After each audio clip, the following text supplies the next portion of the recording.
1 aos Coríntios, capítulo 6, verso 12.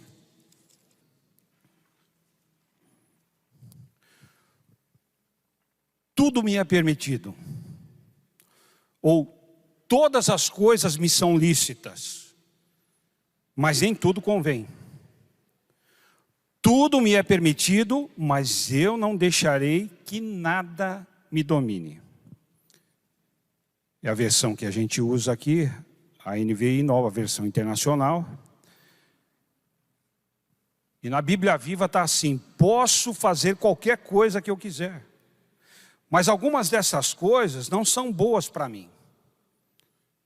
Mesmo que seja permitido fazê-las, eu recusarei se achar que elas terão um domínio sobre mim. Agora vai lá para 1 Coríntios capítulo 10, verso 23. Paulo está rebatendo um argumento muito usado pelos coríntios, que era próprio da cultura deles. Então, por isso Paulo repete duas vezes o que eles dizem: tudo me é lícito, tudo é permitido, mas, porém, contudo, Paulo dá a eles o discernimento que lhes falta.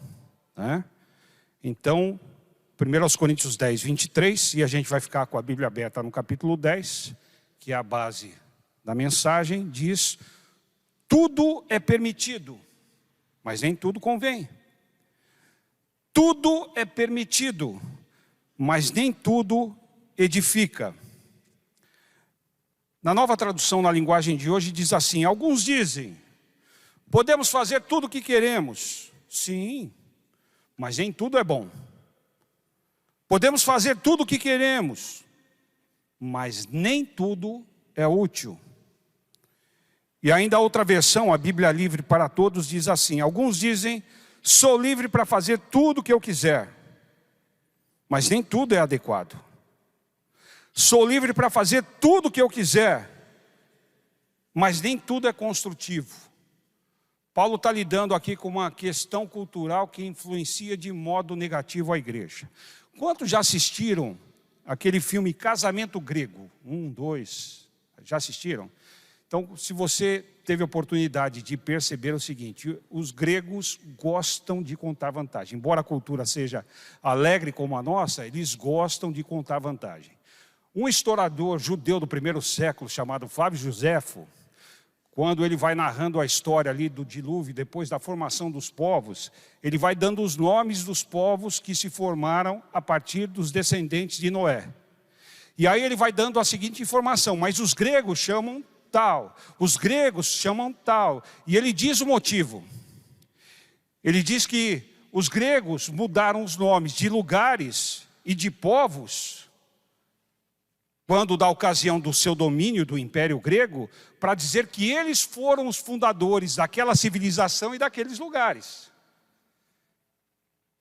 Então, eu assisti um programa também no Travel chamado Destino em Comum, quando o cara está na Grécia, quando eles estão na Grécia, tem um grego lá apresentando o azeite, o deles é o melhor, o deles é exclusivo, o deles é o único. Então, essa coisa de grego querer ser o pioneiro, ser exclusivo, ser o único, ser melhor que os outros, ela fica transparecida aqui nessa carta de Paulo aos Coríntios, porque a cidade de Corinto ficava na Caia, na região da Caia, atual Grécia.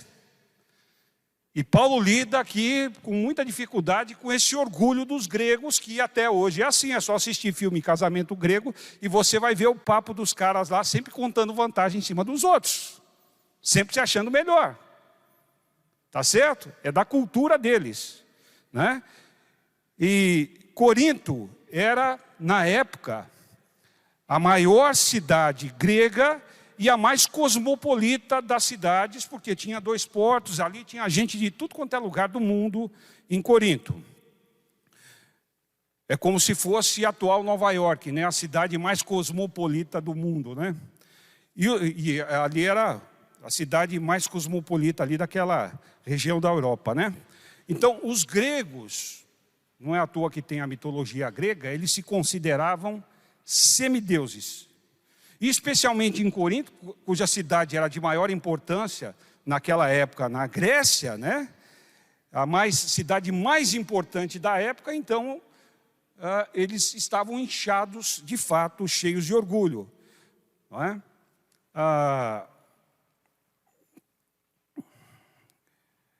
E assim, a liberdade para os gregos, né, era parte do que eles achavam de serem filhos daqueles deuses que eles criam. Então, isso fazia parte do entendimento deles, do direito que eles tinham, do privilégio que eles tinham, daquilo que eles desfrutavam. Então, era comum dizer naquela cultura, tudo me é permitido, tudo me é lícito. E falavam isso com uma certa arrogância. Tá? A lei que regia a vida deles, daquela cultura ali, é a mesma lei que rege a nossa sociedade ocidental. É proibido proibir. Não é muito diferente do pensamento liberal de hoje. Então é como gente mimada, aqueles gregos, como a sociedade hoje também, eles não suportavam nem proibições ou restrições. Era proibido proibir. Mas era uma falsa ideia de liberdade. Era um falso conceito de liberdade. Como a Bíblia diz, né, por intermédio ali do apóstolo Pedro, prometem liberdade, mas eles próprios são escravos da corrupção, pois cada um é escravo daquilo que o controla, segundo a de Pedro 2,19. Então assim eles faziam o quê? Transformavam a liberdade em libertinagem. Mas Paulo usa o argumento deles colocando uma adversativa, não é? Tudo me é permitido, mas, porém, contudo, entretanto, não é? Paulo usa o argumento deles e faz um contra-argumento mostrando à igreja que ela não deve assumir a cultura vigente. Não deve assimilar a cultura vigente. Aliás, Romanos 12:2 diz para que nós não nos conformemos com este mundo. Que nós sejamos transformados pela renovação da nossa mente, com a palavra do Senhor. Né? Então, o que é que Paulo está ensinando aos crentes em Corinto que a gente deve aprender aqui? Rejeitar esse falso conceito de liberdade. Nós precisamos identificar e precisamos rejeitar esse falso conceito de liberdade. Nós não fomos libertos por Cristo para nos submeter, para entrar novamente em outro tipo de servidão, em outro tipo de escravidão. Então, como cristãos, devemos nos perguntar, como aqueles que seguem a Cristo, devemos perguntar, isso vai me escravizar? Essa atividade é de fato proveitosa para a minha vida espiritual? Para a minha salvação, para a minha comunhão com Deus? Então, a igreja, ela deve discernir e rejeitar essa cultura vigente. Ela deve ser a contracultura. Na realidade, irmãos, nós devemos andar na contramão do curso desse mundo. A igreja deve fazer a contracultura àquilo que esse mundo pensa. Porque esse mundo sem luz, sem discernimento destrói-se a si mesmo e um ao outro, com essa falsa liberdade. Então, quando não rejeita esse falso conceito de liberdade, e a gente tem problemas seríssimos por causa disso, quando alguém quer ajudar ali o pessoal da Cracolândia, né, e fazer uma internação ainda que obrigatória, todo mundo, a sociedade é contra. Passa lá, você já passou? Alguém já passou na Cracolândia? Alguém já viu? Alguém já foi? A igreja de onde eu saí para o ministério fica bem em frente ali à Praça Princesa Isabel, a primeira igreja batista de São Paulo. A gente começou uma igreja em Vila Brasilândia com criança de rua que dormia à noite ali. Isso já é antigo. E vem só piorando a partir desses anos. E você vê cada atrocidade. 10 em cima de um homem, roubando, dando paulada, esfaqueando. Estou falando de fato. Tá certo? Coisa que... Eu sou de São Paulo, de vez em quando eu estou lá, eu passo por lá, porque porque eu tenho que passar, quando eu vou na Conde de Sarzedas, eu tenho que passar, atravessar por lá. Então essa falsa liberdade, ela é destrutiva, e não é só com relação a drogas, é com relação a um monte de coisa. Tem gente que não usa droga, que trabalha honestamente, mas a história de vida dessa falsa liberdade, eu tenho o direito de ser feliz, é de destruição de um monte de vida, de famílias que vai abandonando por aí. É isso aí que a gente tem, tá certo? Então, esse conceito de liberdade que dá vazão ao egoísmo, às imoralidades pessoais, é uma falsa liberdade que desemboca no erro, desemboca no mal e produz uma série de pecados que atrai o julgamento e a condenação divina sobre a própria vida. Tá, agora, o discípulo de Cristo deve discernir esse engano e rejeitar essa falsa liberdade. A verdadeira liberdade cristã, ela deve ser contrabalançada, né? Você deve pôr ali do outro lado, porque Paulo não nega a liberdade que nós temos. Ele está dizendo, vocês não têm liberdade alguma. Ele não está dizendo isso. Ele está dizendo, é verdade, a gente é livre. Mas essa liberdade, ela deve ser contrabalançada aí com pela responsabilidade. Então, o que é que ele diz aqui no capítulo 10, verso 24? Verso 24 do capítulo 10. Ninguém deve buscar o seu próprio bem, mas sim o dos outros. Então, presta atenção, o verso 23 ele diz, tudo é permitido, mas nem tudo convém. Ou seja, é verdade, nós somos livres, mas a gente não pode fazer isso sem entendimento. Ele diz, tudo é permitido, mas nem tudo edifica. E aí ele diz no verso 24, ninguém deve buscar o seu próprio bem, mas sim o dos outros. Então, para começar, nós temos uma responsabilidade para com a vida dos outros, especialmente aqui, no contexto, para com os nossos irmãos em Cristo. Primeira responsabilidade, nós somos responsáveis por edificar os nossos irmãos na fé e buscar o bem deles. Filipenses 2,4 diz, cada um cuide não somente de seus interesses, mas também dos interesses dos outros. Paulo falando à igreja de Filipos também, que ficava na Macedônia, acima ali da Grécia, né?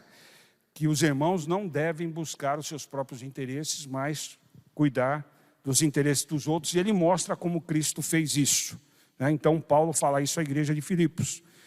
E apesar de nós termos liberdade em Cristo, nós não somos livres para prejudicar os nossos irmãos.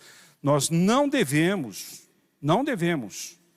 colocar tropeços para nossos irmãos, nem com palavras, nem com atitudes. Segundo lugar, 1 Coríntios 10, 31. Assim quer vocês comam, bebam, ou façam qualquer outra coisa, façam tudo para a glória de Deus.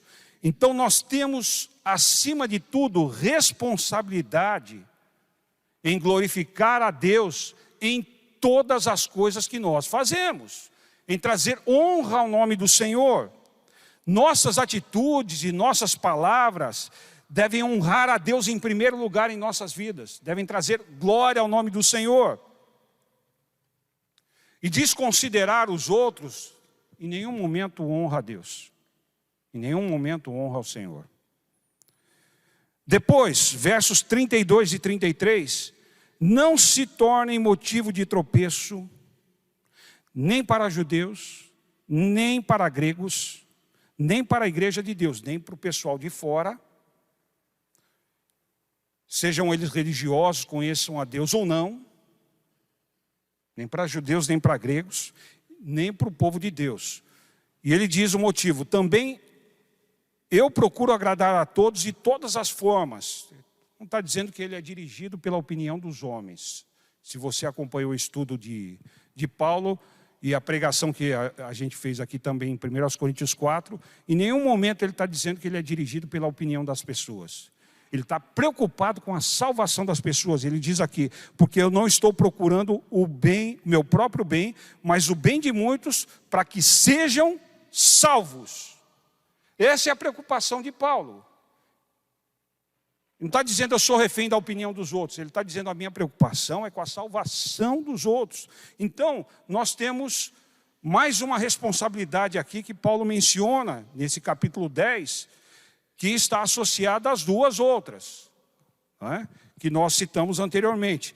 É de dar um bom testemunho aos de fora, aos não convertidos, não é? Procurando o bem deles, a salvação deles, procurando aproximá-los do Senhor. Nós não devemos colocar obstáculos com as nossas atitudes e com as nossas palavras, para que eles não creiam no Senhor por causa do mau testemunho. Ao contrário, nós devemos ser facilitadores para que eles se aproximem do Senhor e tenham interesse em saber a nossa fé em Cristo Jesus. Então, em outras palavras, a nossa liberdade deve ser norteada pelo resumo que Jesus fez da lei dos profetas, ou seja, o resumo que Jesus fez de todos os mandamentos da Bíblia. Ele diz que se resume em 2: amar a Deus sobre todas as coisas e ao próximo como a si mesmo. E o que Paulo diz aqui não é diferente. Ele está dizendo que nós temos responsabilidade de honrar a Deus, de edificar os irmãos e de procurar o bem e a salvação das pessoas ali. É o nosso amor a Deus e o nosso amor ao próximo. Então Paulo está aplicando essa verdade aqui à situação da igreja, aos problemas que eles tinham lá. Está tornando esses mandamentos de Deus bem prático para a vida da igreja. Então, eu e você devemos buscar entendimento nessas palavras aqui de Paulo. Todas as coisas me são lícitas, mas devemos perguntar, elas promoverão a liberdade, a nossa liberdade, ou a nossa escravidão? 1 Coríntios 6,12. Outra pergunta, serão um tropeço ou serão um apoio? 1 Coríntios 8,13. Está tudo aí já Paulo falando aqui. Só tô traduzindo as perguntas. O que ele disse em forma de perguntas. Elas edificarão ou destruirão a minha vida? 1 Coríntios 10, 23. Elas buscam somente o meu próprio bem? Ou também promovem o bem dos outros? 1 Coríntios 10, 24.